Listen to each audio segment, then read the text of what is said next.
33 unit apartment building. A lot of work in here. You know how I like to buy them. I'll take you through, show you a little bit about what I've done in here, and maybe also how you can get through this. This was the one with all the cockroaches fucking everywhere. We filled a shop vac full of cockroaches, like 55-gallon full of cockroaches after vacuuming it all up. When I walked into this deal, no real money or idea how to do this. If I post an ad for $800 for an apartment like this, we got about 1,500 messages overnight. Buying everything in bulk changes the game. Now you're talking to Home Depot head office or something like that and telling them, well, your $300 vanity, I want 20 of them, and I want you to deliver them, and I want them for 80 bucks a piece.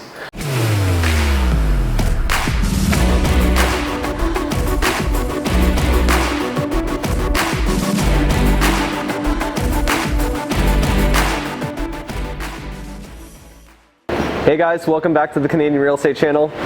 We're just going to walk through this 33 unit apartment building. A lot of work in here. You know how I like to buy them.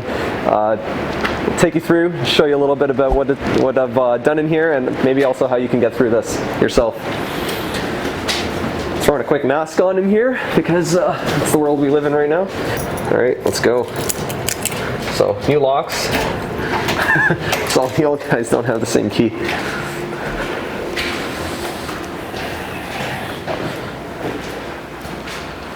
So in here, common areas are all pretty much done for now.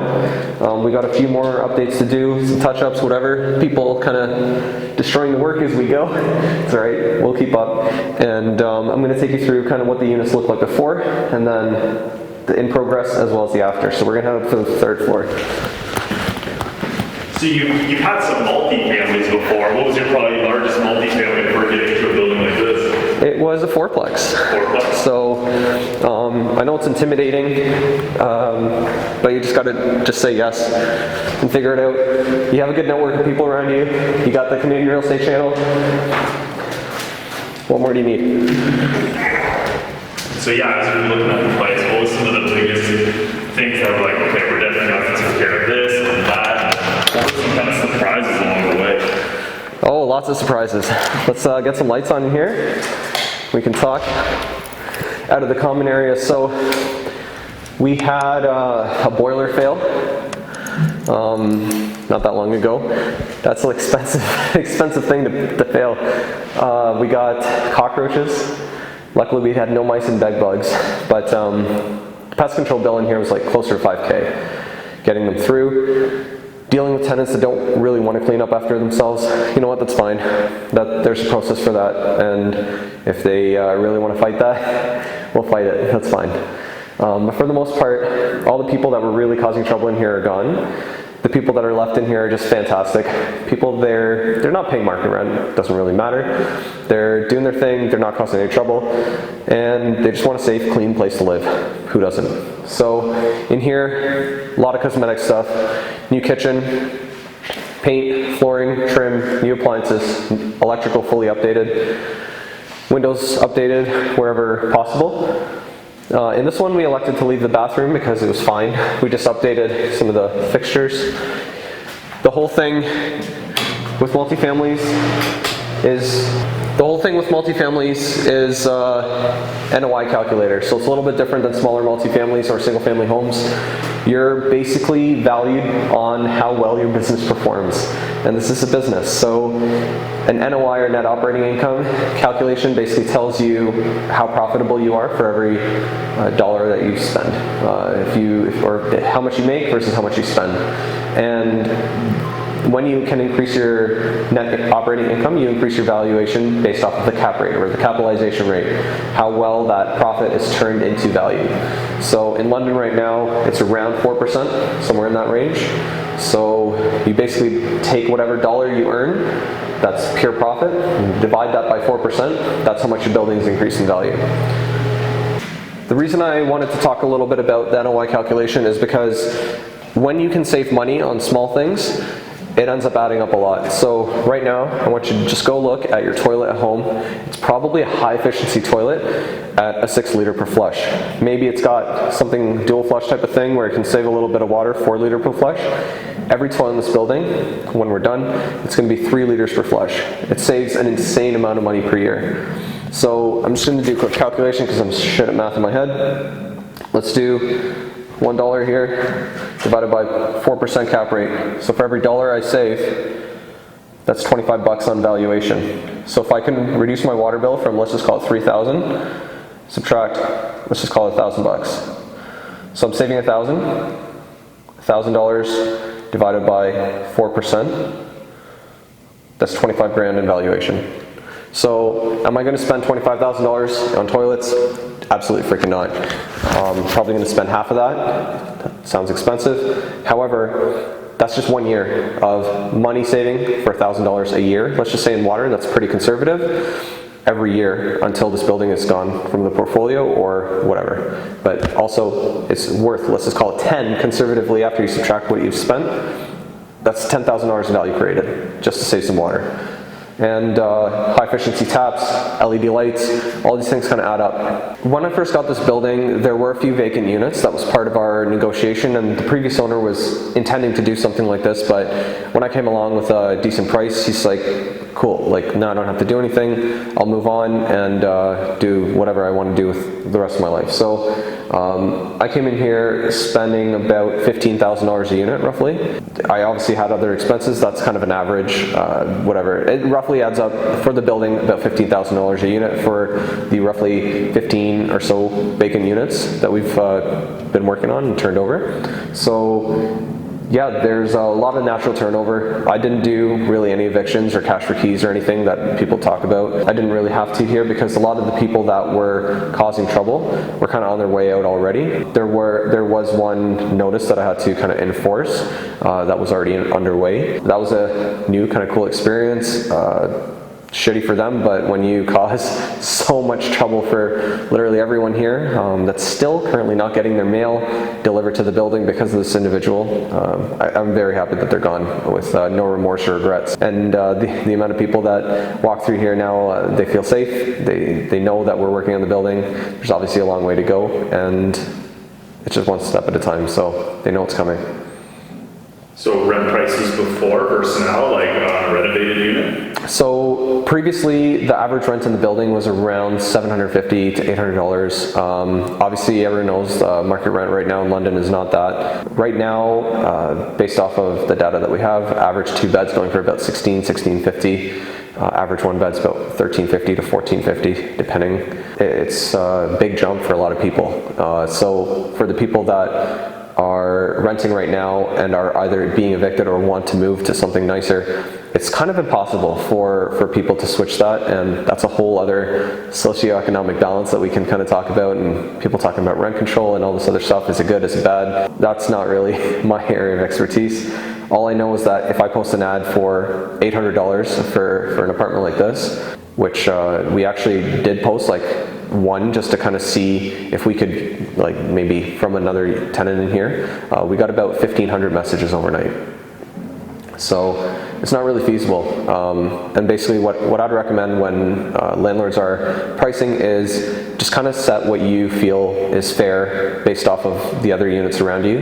And if you're getting 200 messages a day, you're probably priced a little low. It's overwhelming. You can't necessarily deal with that. So when you're getting about 50 messages a day, it's probably you're priced out right, and that's still a lot to deal with. So that's where you get a leasing agent. That's where you start building your team, you start hiring it out, start doing viewings. They do the walkthroughs, everything like that, and you start building out your team a little bit more and more. So you're wearing less hats. I know I'm not the best at it. I'm working on delegating, but that's kind of what you have to do to scale. So build your business. Yeah, I guess you mentioned the boiler was a big surprise. Boiler, we can do boiler, electrical. I added laundry, that type of stuff. So you're not doing in-suite laundry? No, it's impossible in here, man. Like, so these floors are this thick, concrete. Every wall is concrete. So I wanted to, like, adding in-suite laundry in here is like something people really like, and I wanted to add. But the only place I could really add it is where there's already existing plumbing. But then there's like it's right here first of all, and then the venting going through there is already kind of difficult. So that's something that I'm kind of thinking about. Like, I just want you to kind of see this layout. We have the living room over here, something over here. So one thing I'm going to try in one of the units, and this is a bit of an experiment, maybe a gamble that'll be a loss, but I'm going to turn this into the kitchen and living room. So on one of the other units, I'm just going to try it and see what happens. Turn this into another bedroom over here. So it'll be a 3-bed, and then kitchen, living room. See what happens. People hate it, I won't do it again. So, yeah. Is this a load bearing wall or? There's nothing load bearing in here. Everything's like concrete, like it's all cosmetic everything, right? So the only load bearing stuff is like the hallway and then the exteriors. Everything else. Yeah, so you can't really do much into the walls and stuff, eh? No, like close off part of the hallway or something, yeah. No, I mean like, as you were mentioning, like running laundry or something. Like. So yeah, like running laundry could possibly happen. But like you start drilling like those huge holes through the wall, like adding laundry here could possibly happen, possibly.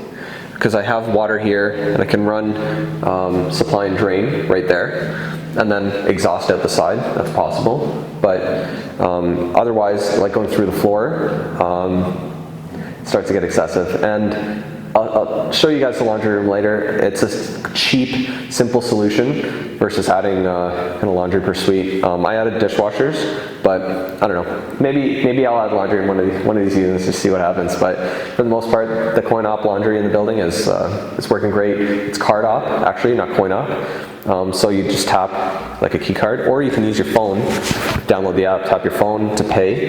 It's actually really sweet. It tells you when your laundry's done. So kind of handy, and the tenants love it. So I just needed to not get vandalized like the last one. So, but Coinomatic again takes care of all that. They take care of all the damage and vandalism and whatever else. We have cameras in there, so we'll see how it goes.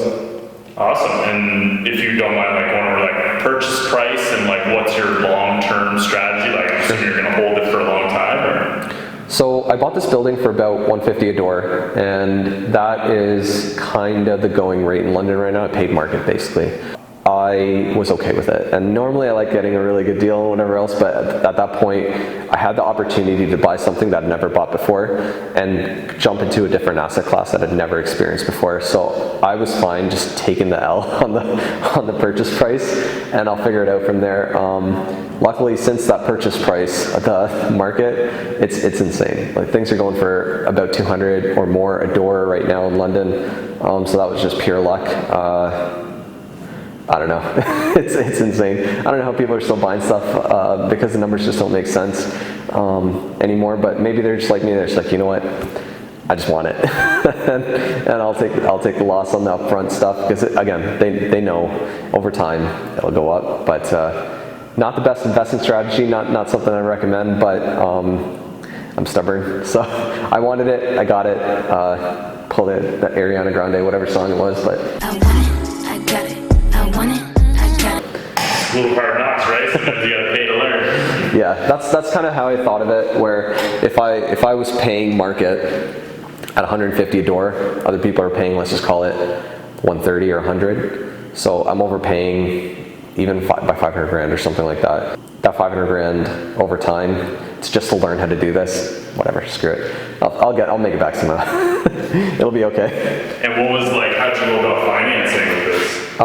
So that was actually really complicated because I had, at that point, when I walked into this deal, no real money or idea how to do this. I just, the deal came across my lap and I just was like, I'm going to figure it out no matter what. Literally no matter what. So I had a couple different ways of financing it, like planned out and whatever else.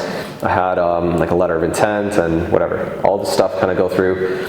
3 days before closing, all that fell apart. So that was really shitty. Luckily, the seller was able to work with me. I was able to get a little bit more of an extension. I had to give him more of a deposit, which I thought was very fair because I already had the deal locked up for about 45 to 60 days at that point. So he wanted a little bit more deposit. He gave me another 15 days to figure out my stuff. And then I'm closing it privately with Finlay, which was fantastic. I am currently working on the refi. The appraisal was actually last Friday, so waiting to hear back on that. Again, if it comes anywhere near that 200 plus a door, it'll be refi number 1 at that, and then refi number 2 next year into CMHC. So kind of a cool product from First National where you can reposition that refi into a CMHC loan with no breaking fee. So lots to learn, lots of mistakes, but one thing at a time, whatever, that's fine. Yeah, you get into the big game now. 33 units, hell yeah. Well, this was the small stuff to the guy that sold it to me, right? Oh yeah. This is his like nonsense in the portfolio he's just getting rid of. So perspective, right, for everyone. For me now, like the duplex stuff, I don't even have to think about it. It's just kind of routine. This I still think about it a lot. When I hear like, oh, property tax is $45,000, I kind of shit my pants a little bit. Like it's not a number I'm used to paying on stuff like that. Even when I see my like gas bill come in every month for nearly $2.5 grand or something like that, it's the annual gas bill for some of my other properties, right? So wild, but you just get used to everything, and you just have to choose to get used to the things that make you uncomfortable. So move on. So this one's kind of in progress. It's almost done, should be done probably end of day Monday. Same thing, they all look the same. So when you start buying 1,000 of everything, you can start negotiating some really aggressive prices. Take a look at that bathroom. So most people are spending $6,000, $10,000 in a bathroom. This bathroom's $3,000. So we got a $500 tub, we got a $500 tub surround, we got like $40 in accessories, and then the rest in labor pretty much. The toilet's actually kind of expensive, but those are the ultra high efficiency 3 liter per flush toilets. Again, buying everything in bulk changes the game. Now you're talking to Home Depot head office or something like that and telling them, well, your $300 vanity, I want 20 of them, and I want you to deliver them, and I want them for $80 a piece. And they're like, well, 80's a little aggressive, my dude, but let's see what we can do, and build that relationship work from there, and just make sure it's a win for them and win for yourself as well. So shop around when it comes to that stuff. Here. So that needs to be like kicked back out. Might as well show you this too, different layout. So in here, the unit layout's a little bit different. The previous owner actually split those 2 beds that we were just in. He split that into this and a bachelor. So this side that you were kind of seeing from these other units, that was the living room. So he made that a bedroom, and now you have kind of this. The hallway to the other bedrooms that we're looking at before, he elevated that, added a platform, now it's a bathroom in here. So kind of a neat idea. You walk in the door and the kitchen's right in front of you still, but if you look back to that other unit, you got the bedroom, living room, bathroom, and then on the other side you have a bachelor unit. So smart. Add a unit basically for every 2 bed, you split it into a 1 bed and a bachelor. So your dollar per square foot is much, much higher. In here, obviously, much further to go, but this is like 2 weeks away, basically. The guys are doing a unit every 2 weeks, basically. So, one lesson learned that I did not know, there's these little round exhaust fans over the stove. Those are really goddamn expensive. I had no idea. Those are like $250 a piece, and that's the cheapest I could find them anywhere, if you can even get them. So, if you see those, just budget that. I did not budget that because normally I get my stuff for $80 off Amazon for the range hoods. So lesson learned there.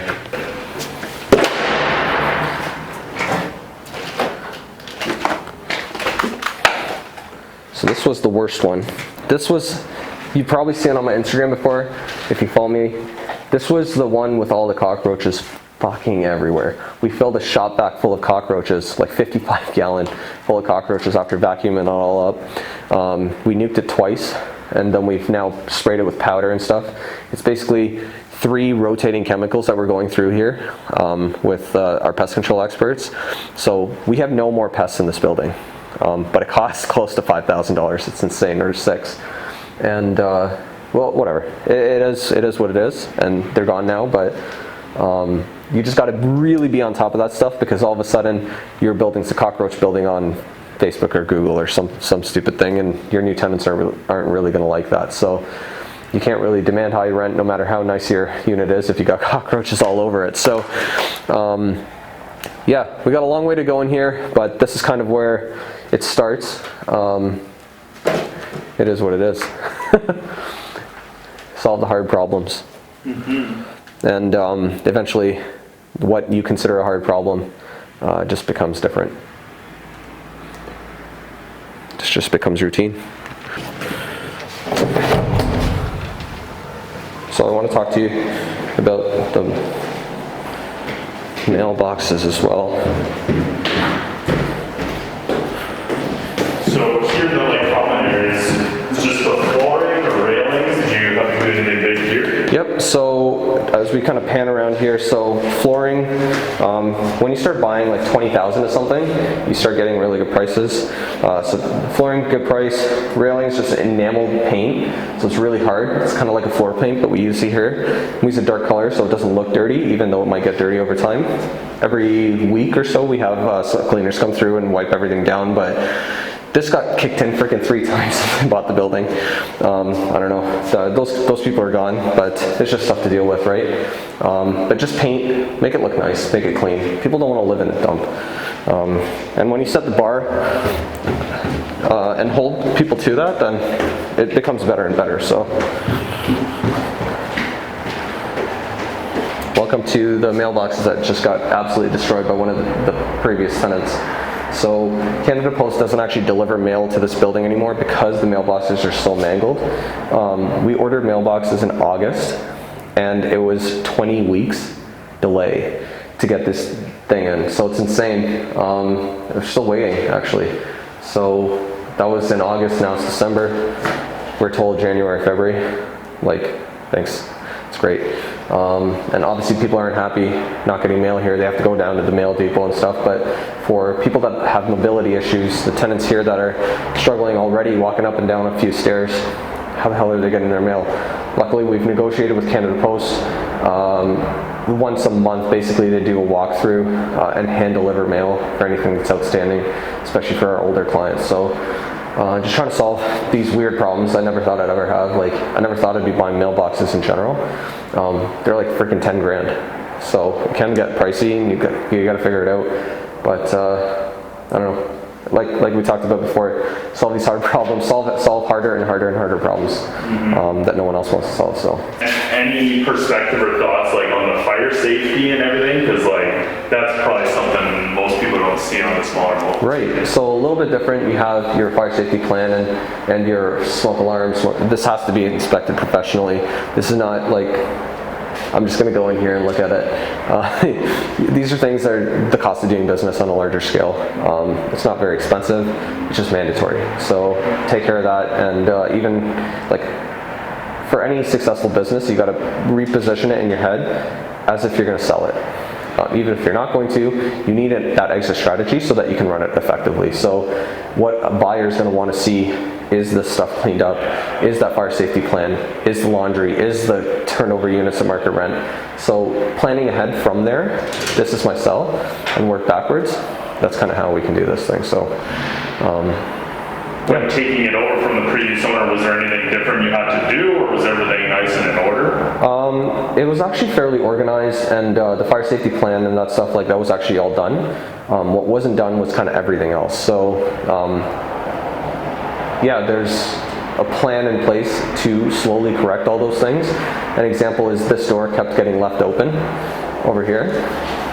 So as a result of that, we had people, anyone, coming in off the street, messing with the mailboxes potentially, people stealing like credit cards or checks from ODSP or Ontario Works or something like that. People doing drugs in the corner and whatever else. Like, we've got cameras here. That was another huge expense. But it's worth it, because not only does it capture some of these things that we can help use for enforcement and evictions if needed, but it also helps with liability where people are claiming things that are happening that aren't. So lots to learn, lots of mistakes. It's all good. just do it. The previous owner didn't have security cameras set up. They did, but they're all spray painted over or damaged. So the new stuff, we kept the old stuff, but we added, so you actually see two here, right? So the new stuff is quite a bit better. Yeah. And we'll head down and check out that security room and everything like that.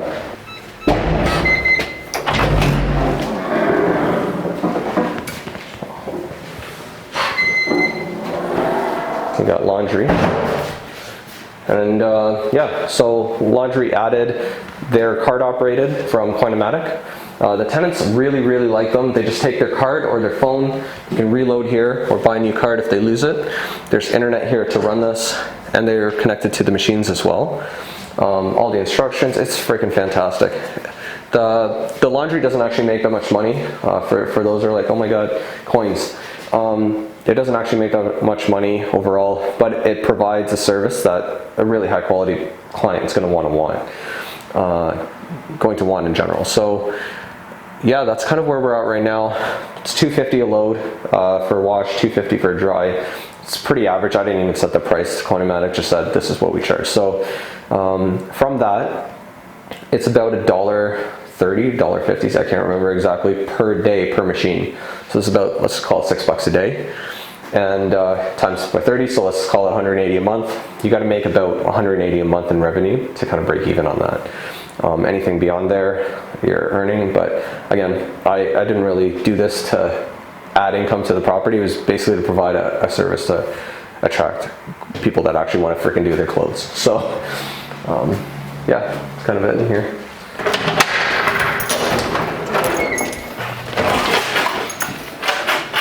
All the meters in here. We added this lockbox on site so that our crew could get into any property if needed. Any of the buildings in case of or units in case of an emergency if needed. It's like Amazon, $40. They come with the tags right here. These tags I already got. They're like 10 cents a piece or some ridiculous low number. The keys are mastered, so with this I can get into any unit, but otherwise we have duplicates for our tenants and whatever else if needed. So, and then that was one thing, and we also have the new locks, so kind of cool.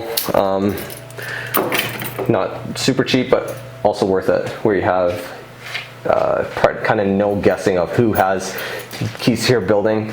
Obviously the new ways to do that are with your intercom and your fobs and all this other stuff, but this ended up being the cheapest route for this particular building, this cheapest solution. Just flip over here. So we got our new camera set up, and kind of all the cameras are going, kind of see what's going on at any given time. It records like a month back. Got like 4 terabytes or something of storage, I don't even know, but it's really good for garbage enforcement. We have illegal dumping every now and then, so when that happens, you just call the city, show them the proof of the illegal dumping, and that person's typically hunted down and given a fine of $200 or something, I don't know. Casey Wong, actually, who is like a big hero of mine, I remember seeing him in a room like this and saying like, how the fuck do I even get there? So if you're that person right now, it's possible, don't worry. You're in the right channel, you've got a good network of people around you that'll help you figure it out. It was literally like pretty much a year and a half ago that I watched that video of his. You're like, this is impossible. So don't worry, it's not that impossible. Do they pay their own hydro, or? So most of the units are separately metered. For those ones that I was talking to you about where you had the 2 bedrooms split into a bachelor and 1 bed, those ones are shared. So the landlord pays utilities for those shared units, but all the other units are separately metered. And then yeah, your fire and lights and whatever else here, all your house stuff here too, so yeah. Awesome. Last but not least is the boiler. So this is actually where the tenants can like drop off their rent for whatever. So in here, boilers, water heaters. We got 4 water heaters servicing the building. 2 now brand new boilers because 1 failed sort of 2-3 months ago. Those are expensive, but now it's new. It's running very high efficient. very efficiently, sorry, but there's still a little bit of work to do. I just want to point out a couple things that people might not see. Stuff like this, if you ever see this, it means you got some sort of leaking. That needs to be addressed. This could lead to a failure at some point. So all these things are going to be taken care of shortly, but when you're walking through and you see that type of corrosion, something to be aware of. These boilers, about $10,000 to $15,000 a piece after it's been installed. That's something to think about. These water heaters, probably don't recommend renting them, but you're looking at about $2,000 to $3,000 a piece. So when you're running your numbers and taking some notes, just these are things to think about. Everything costs more, but it also is worth it. So do it. Yeah, so thanks so much for following along. I know there's a bit of overwhelming stuff every now and then on this stuff, but don't be intimidated. When you really break it down into numbers, it's just numbers. It makes sense. Everything else, you have your network to support you. I really appreciate you following along. I know I get a lot of comments on Instagram and stuff for a lot of my maybe dumpier places, but yeah, from then to now, you kind of have been along the whole journey. I started that Instagram page just to share and just to also learn from others that are doing this stuff too. So thanks again, and I'll see you next time.